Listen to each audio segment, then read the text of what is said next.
Hello বন্ধুরা, সবাই কেমন আছেন? সবাইকে নমস্কার। এটা রান্নাঘরে। তো আজকে রান্না করব ডাল। দেখেন ডালটা আমি সেদ্ধ বসায় দিচ্ছি, একটু ঢেকে দিয়েছি। ডালটা প্রায় সেদ্ধর কাছাকাছি। আর সেটা রান্না করব মিষ্টি কুমড়ার শাক দিয়ে। এটা কিন্তু মসুরির ডাল, বুটের ডাল না।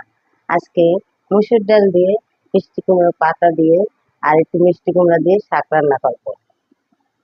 শাক না, ডাল। দেখেন তো মনে হয় শাক, কেউ বলবে শাক, কেউ বলবে ডাল। আসলে আমি ডাল রান্না করবো একটু পাতলা করে। তো আজকে খেতে ইচ্ছে করছে, তো আপনাদের সাথে সেটাই আমি শেয়ার করলাম। আমার গাছে হয়েছে, দেখেন কত সুন্দর ব্যালকনিতে সে পাতাগুলো আমি নিয়েছি। এখন আমি কেটে নেবো এগুলো।